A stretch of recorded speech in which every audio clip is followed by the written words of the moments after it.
Assalamualaikum warahmatullahi wabarakatuh. Hamdan wa syukran lillah, summa salatan wa salaman ala rasulillah, wa la hawla wa la quwwata illa billahil aliyyil azim. Asyhadu an la ilaha illallah wa asyhadu anna muhammadar rasulullah la nabiyya ba'dah. Kaum muslimin dan muslimat yang dirahmati Allah, ungkapan puji dan syukur senantiasa kita ucapkan kehadirat Allah Subhanahu wa taala atas limpahan rahmat dan karunia-Nya sehingga kita bisa melaksanakan amalan ibadah Ramadan tahun 1441 Hijriah. Salawat dan salam buat Nabi Muhammad sallallahu alaihi wasallam. Allahumma shalli ala Muhammad wa ala ali Muhammad. Tausiah kita pada kesempatan ini, sebab-sebab tertolaknya doa. Ibrahim bin Adham pernah didatangi oleh seseorang dan bertanya, "Wahai Syekh, betulkah Allah mengungkapkan ud'uni astajib lakum? Berdoalah engkau kepadaku, aku akan mengabulkannya. Lalu kenapa setiap saya berdoa, doa saya tidak diijabah oleh Allah Subhanahu wa taala? Doa saya tidak dikabulkan Allah Subhanahu wa taala." Ibrahim dengan tenang menjawab, "Qalbun mayyitun." Hatimu telah mati. Dengan sabar dia menguraikan kepada sahabat tadi, kenapa sebab hati itu mati yang menjadi penyebab doa tidak diijabah oleh Allah Subhanahu wa taala. Pertama, sebab tidak diijabahnya doa kita oleh Allah Subhanahu wa taala, sikap al-ja'zori. Apa itu al-ja'zori? Sikap sombong, sikap angkuh, dan sikap rakus terhadap duniawi. Allah sudah menjelaskan, "Wa iza sa'alaka ibadi anni fa inni qarib." Apabila hambamu bertanya kepada engkau Muhammad tentang aku, jawablah, aku dekat. Ujibu da'watad da'i iza da'at. Aku akan mengabulkan doa apabila hambaku berdoa kepadaku. Dengan syarat, falyastajibu li wal yu'minu bi la'allahum yarshudun. Dia patuh kepadaku. Kewajibannya dia lengkapi untukku. Dia yakin kepada Allah. Inilah persyarat doa yang diterima.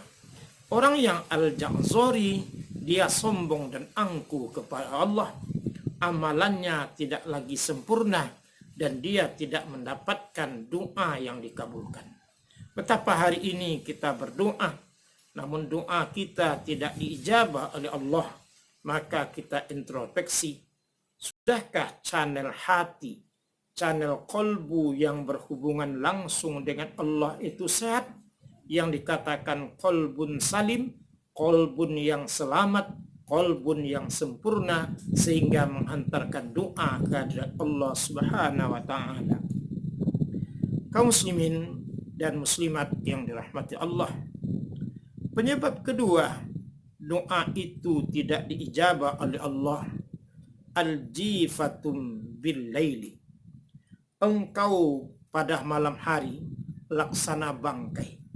Artinya, kita tidak pernah menggunakan kesempatan pada malam hari untuk melaksanakan ubudiyah kepada Allah Subhanahu wa taala.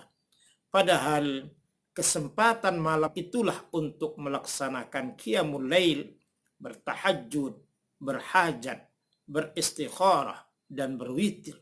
Inilah tempat kita melaksanakan. Bukankah fa innan nasra ma'a qiyamul lail?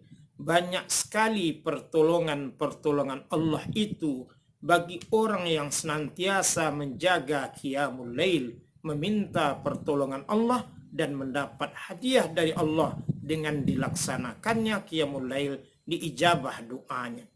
Di situ suasana akan sunyi, orang akan tertidur, kita berbangun dan mengangkat doa kepada Allah. Doa ketika itu adalah doa yang tidak terhalang.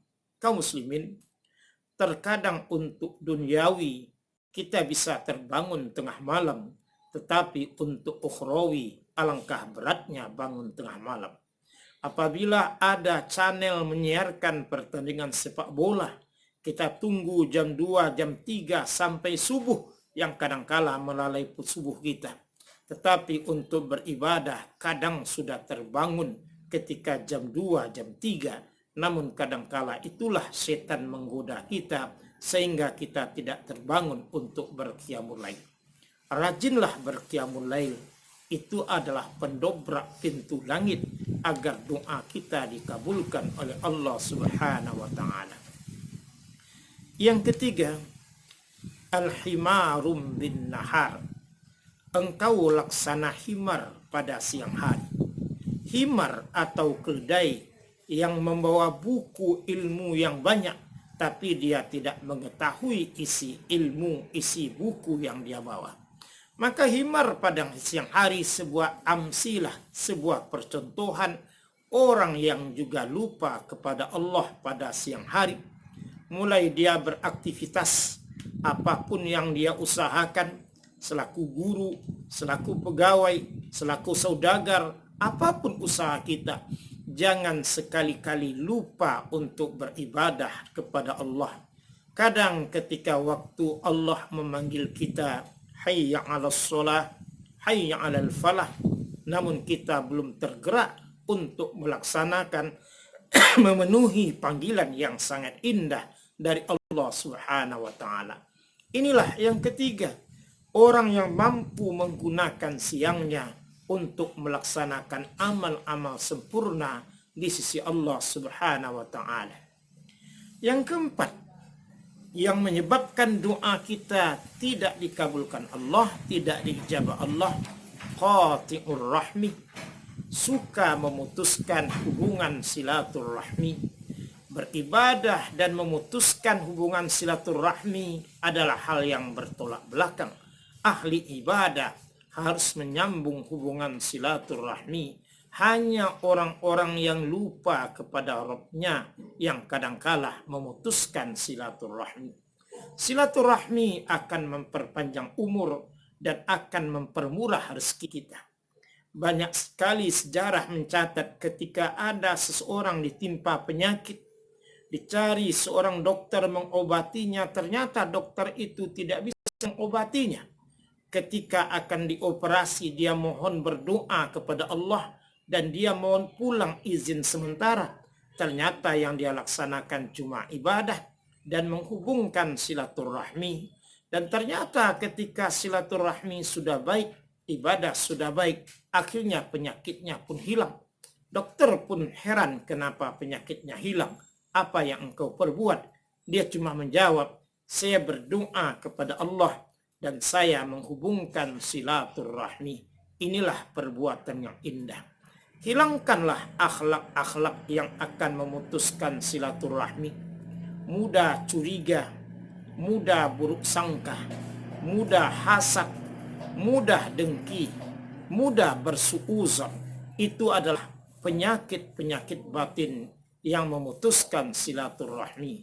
Jika penyakit itu sudah jauh dari kita, pasti kita akan memampuskan silaturahmi sehingga hubungan silaturahmi itu sangat baik.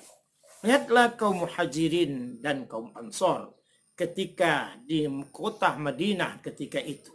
Dia punya prinsip dalam membina silaturahmi, wa yuksiruna ala anfusihim walau kana bihim khososah. Dia berkeinginan melapangkan kehidupan saudaranya walaupun yang dia punya itu hanya pas-pasan. Beginilah untuk memutuskan, menghubungkan silaturahmi. Memutuskan silaturahmi mudah, menjalin silaturahmi inilah yang dia. Membina silaturahmi adalah membina jembatan hati. Kalau jembatan hati masih bagus, silaturahmi pasti akan terbina dengan baik. Sebuah contoh, mungkin kita sudah berpisah puluhan tahun dengan teman sama sekolah. Ketika bertemu kembali, pasti akan bercerita panjang tentang nasib dan tentang karir. Kenapa mereka mau? Karena silaturahmi yang masih baik. Tetapi ketika kita berburuk sangka dengan tetangga, jangankan orang jauh, kadang kita tidak bertegur sapa, itu karena silaturahmi yang telah putus. Sulit untuk menghubungkan silaturahmi, maka Allah menjaga watasilur rahmi bainahum. Hubungkanlah dengan baik silaturahmi di antara kalian. Yang kelima, yang menyebabkan doa itu tidak diijabah Allah Subhanahu wa taala, alimun bi amri dunya wa jahilun bi amril akhirah. Sebuah perbuatan yang harus kita perbuat. Banyak orang yang ahli dalam ilmu dunia, tetapi mereka jahil untuk ilmu akhirat. Bukankah Allah mengatakan, man aradat dunya, siapa yang ingin bahagia di dunia, kata Rasul, fa'alaihi bil ilmi. Wa man aradal akhirah, siapa yang ingin bahagia akhirat, obatnya ilmu.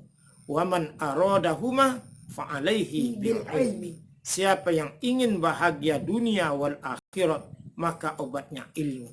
Jangan kita ahli dengan ilmu dunia, tapi lupa dengan ilmu akhirat. Dia mengerti tentang fisika, tentang matematika, tentang kimia, tapi dia tidak mengerti tentang ibadah. Padahal kaum muslimin dan muslimat yang berbahagia, yang kita bawa ke hadapan Allah hanya amal soleh. Seluruh yang kita cintai akan kita tinggalkan. Harta yang kita punyai akan kita tinggalkan. Rumah akan jadi warisan. Anak-anak pun akan berpisah dengan kita.